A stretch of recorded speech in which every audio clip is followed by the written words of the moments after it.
Mga igsoon, diri sa unang pagbasa, si Moises, iyag yung gipahinumduman ang mga tao. Pangita mo Ginoo nga sama sa atong Ginoo. O kinsa man ning Ginooa, matud pa niya, duol kay nato. So ang Ginoo nagpaduol nato. Muna kita sa kinahanglan magpaduol sa Ginoo. Og sa atong panahon karon, kinsa may representative sa Ginoo, matud pa sa ebanghelyo or sulat ni San Juan, bakakon ang tao kung moingon siyang nahigugma siya sa Ginoo apan nagdumot sa iyang isig katao. Lingiyay mong tupad ing nawa kay gidumtan karon nakono. O kanang na ay gidumtan kung moanhi nagsimbahan, ang naong ana nagdumot lang gyapon. Kusmod kay nagnaong. Ada may daghan din ni manimbang ang naong kusmod lang gyapon. Hinaot unta mag-anam nagkaable. Nya unsaon man na? Pakigsuod sa imong isig katao. Kay ang Ginoo lagi nato, siya mo'y atong manluluwas, modelo sad siya unsaon pagpuyo. Ug maunay gipuy-an sa mga santos o gisangyaw nila, labi na gyud sa mga nanag-una nga mga santos nga nahimong inila sama ni Santo Domingo. Si Santo Domingo usa sa mga santos nga pundok, nakapahiusa sa katawhan bisan paglain-lain ang ilang mga bulok, lain-lain ang ilang mga pagtulunan. Bisag lain-lain pa sila beliefs, iyang na-introduce ang dako kayong gugmas Ginoo para natong tanan. Muna dinhi moingon jud ko manimba gani, bisag asa pa mo musimbang simbahana. Sikit yun, sikit. Ay mo pagpinarihaan ng iro, kay kanang iro di man gina mo simba. Muna aya lang sa ninyong bugawa. Kay maliwat sa mos iro. Ang ato na lang buhaton, ni amang ko'y mga sinaligan din ato lang yung ipalayo ka ng mga iro, mga iring gikan sa atong public places. Nang tabangi ko ninyo, ana. Nakaron, unsa may atong buhaton, aron maliwatas Ginoo, maliwatas mga santos, matod pa ni Kristo, sunod mo nako, kinahanglan mahimo mong akong tinun-an. Nga, mag-asa ta mo kopyag batasan. Di ba? Adto kita mo kopya sa nagdaan nato padung sa langit. May laing daan padung sa langit ang Ginoo raman. Nakaron unsaon man pagkopya. Matod pa ni Kristo, ang mosunod nako kinahanglang biyaan niya ang iyang kaugalingon. Mahimo ka na. Unsaon pagsunod sa Ginoo niya biyaan ang kaugalingon, mahibilin ang imong kaugalingon. Unsa ay pasabot anis Ginoo nga dili nato higugmaon ang atong kaugalingon, ang atong kaugalingong gusto. Pero na mo suod mo dinhi simbahan, kamoy magbuot asa mo lingkod. Imo nang kaugalingon imong gisunod. Pero inig-ingon sa pari nga anhi ta dinhi mo lingkod. Or naatay butang na to, doon natay role din nga, anita mo lingkod. Kuha adayon ang imong gusto, tumana ang gusto sa katilingban, ang gusto sa simbahan. Ana, pranang nakay personal nga mga hayop, mga pet, sama ng iro, iring. Nya, ganahan kay kamudada, imo pag yung sininaan. Nya, imo da yung dadon diha sa publiko.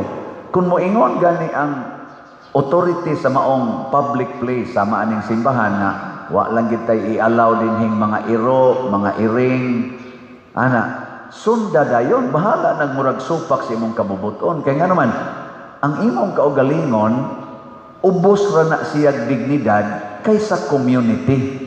Mo nay gustong ipasabot ni Kristo, unaha pagsunod ang katilingbanon, dili ang imong personal na gusto. Pero mo insister ka ana Nya nagpuyo kas katilingban sama aning simbahan, tawgo na kaog. Unsa may? Unsay tawag nimo? Masinupakon. O kinsa man ang masinupakon? Ang demonyo. Kauban sila dito sa langit sa una.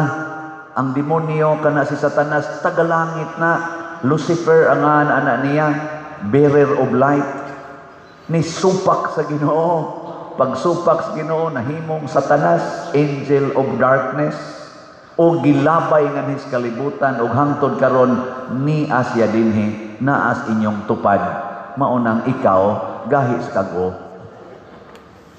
Inig-ingon sa Ginoo, ako na ning butangag uban imong buhok, kuluran kay ibalik itong natural, di gyud mo dawat. Muingon ang Ginoo nga mauna ni imong kilay kiskison unya badlisan kay ako yung gusto mo akong matuman, giyawaan na ka. Oh, di ba? Ana ba nagyaw-yaw na nanasad. Magdi na to balik-balikon ang mga timaan. Nanglitan sad karon ako pare na ako'y nainlaban din heron sa inyong community. May mga gwapa ra ba mo dinhig mga gwapo sad. Adi man ko mainlab og gwapo, gwapa may ako. Kay laki man ko nya madri pag yun. Nya mingon ni Ginoo, op pader. Personal ra na nimo. Makaguba na sa imong pagkapari, maguba pag ng katilingban, wa naging manimba nimo ana, mamiya na sa simbahan o gawas pa ana, din adyo ka mahalinan og slat. Adi na lasag kumudayon. Nya magsigig text nako, I miss you. Yay, Lord, kanindot ani Lord. Adi lagi personal ra gina nimo. Unahang katilingban. Nga naman katilingban man, kay ang Ginoo mao ang katilingban. Lawas, matod pa ni San Pablo, si Kristo samag lawas daghag bahin. Mao na ang simbahan, mao gyud na ang representative ni Kristo. Sundo nato ang simbahan. Ana, bahala nagmaghilak ta. Kay matod pa ni Kristo, ang magluwas sa iyang kaugalingong kinabuhi mawad-an niini. Apan ang magpakamatay sa iyang kaugalingon alang kanako makabaton niini. Usa ka paagi sa pagpakamatay nato o pagkalimot sa tong kaugalingon kaning pagsuporta sa mga proyekto sa simbahan. Mao na ako sige ko baligyag slot para sa atong project. Unsa may project nato karon? Bayaran usa nato ang atong 70 million. Ingka nganong na may 70 million pa nga tulo pa man kakaadlaw dinhi. Nagpas-an ako og utang tungod sa mga projects dito sa akong unang parokya. Unya, maikog man kong ibilin dito kay mabugatan silang samot. Unya kay ang nagtabang sa daning projeka nga nakapanindot dito sa San Vicente Ferrer Parish Liloan, nakatukod atong kumbinto nga napay elevator nya murag 3-star or 4-star hotel ang mga rooms, fully air-conditioned. Ang nakatabang ato, kamo man, ang taga San Vicente, ambot pila ra kay natabang ato. Sa gasto na mo dito nga 105 million atong kumbinto, ang 80 to 85% ana, gikan ninyong tanan nga nagsunod nako, labi na gyud mga online parishioners, nakaapil sad mo dinhi taga Compostela, dugay na sad ang pipila ninyo nga nagsigig palit og slot dito for the benefit of San Vicente Ferrer Parish Liloan.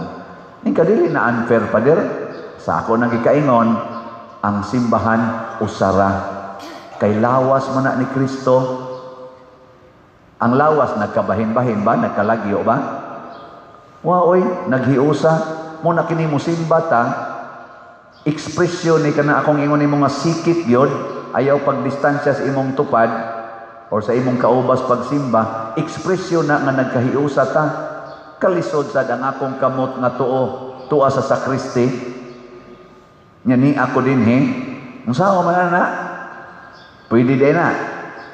Pwede dili. Pwede oy. Unsa man? Putlon. Unya, ang sawa maikaputol, mabalik pa, di na. Mo na ingos Kristo, mawad-an na kasi imong kinabuhi. O nganong dili man ka musikit sa imong kauban, kay imo mang i-preserve ang imong gusto, mawad-an na nung kasi imong kinabuhi. Mo na kanang asawa nga di musikit sa bana, mawad-an ginagbana. Nga naman, doon na may musikit lain. Kanasang bana nga di isang musikit sa asawa, sooner or later, mawad-an yung kag-asawa. Ang mga kasakit nato nga bation, tungod ug alang sa kaayuhan sa community for the justice, fairness, peace, and unity, atong buhaton, bahalag masakitan ta. Naidaghang panahon nga masakitan kita para sa kaayuhan sa community. Sama karon, nasakitan ang Congress kay katong nag-propose ba sa impeachment sa Vice President. Wa naman, patay naman ang impeachment. Gipatay sa Supreme Court, gipatay sa Senate. Nagkausa man ang Senate o ang Supreme Court. Sakit. Pero para mas kaayuhan sa tanan kay unconstitutional, invalid from the beginning. Kung wa na'y balaod nga gitawag na tog supreme law nga mao ang atong constitution, nga ang supreme interpreter mausad ang Supreme Court, ug di na nato tahoron tungod lang kay nasakitan ta, unsay mahitabo sa atong nasod. Og salamat kay ang Senate ni insist bisan pagdaghan mga congressmen o ambot nganong naingon ana na sila, maglagot man sila. Amo lagi kay nasakitan. Lingiyay mong tupad. Ing na okay ra kag pasakitan. Ing na kano, ina yung tupad ba na okay ra kag pasakitan. Ing na.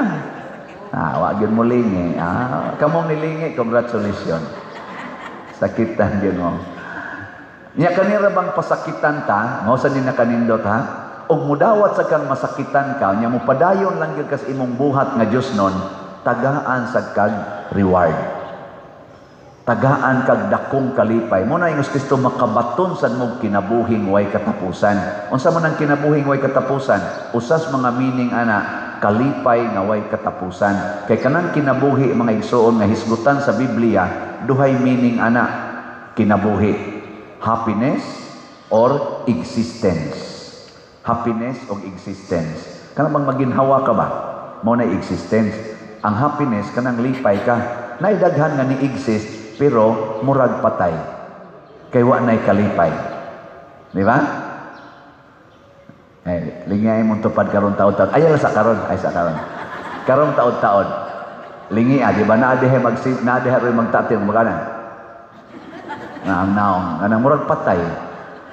Magsige ta diri og joke-joke, kamo nangatawa mong uban, makita man ako hapitan ng naong ninyo dire. Nagi uban nga musigan. Kita nangatawa na nagana. Nya usay mo doko pa gyud. Si pangatawon ng nimbang nagko. Kana sila patay na sila. Mao na sila mga patay nga nanimbang. Unsa may namatay nila dili ang ilang existence, ang ilang happiness. Nga naman nagbaon og mga kabugat. Na sila. Ako lang sa mensyonon dire kay ang nasikat karon sa pagpatay sa impeachment, kanarong impeachment, articles of impeachment, ang nisikat yun, si bagong senador, si Dante Marcolita. Kana si Dante Marcolita, dito na sa Congress. Unya, siya na nagsigig ingon dito. Daghang kay siya gipangsulti ba nga, sundani. Tungod kay magsige man siya ingon nga kaning ni dili ni maawa ni mohaom sa atong balaod ana. Gipangtaktak siya dito sa Congress sa mga committee. Wa na siya mamimbro kay mura man siya og kanang devil's advocate dito. Pero ang iyang gusto sunda ang balaod kay kun di na to sundon ang balaod masango kita ana. Pag ila magyong taktak siya tungod sa pagsigig taktak gipang kuha siya sa mga committees, wa na siya na membruhan, hasta tong siya mo chairman sa mga duha ba to ka committees, gitaktak yapon siya. In short, gisakit siya dito sa Congress. Gibaliwala siya sa Congress na elected man noon pagka-senador. Pag-abot sa proposal sa Congress dito sa Senate, si Dante Marcolita maoy ni babag. Gahilak na ron ang nag-persecute niya. Mao na ningos Kristo ang magpaubos. Kusgan. Ay lang kong kasabi. Unya, ang nagpataas. Okay. Kadtong mga mapaubsanon, kusog mamalit og slat. Kadtong mapahitason, di gina mo palit og slat. Ang kadtong mapalit og slat, manindog.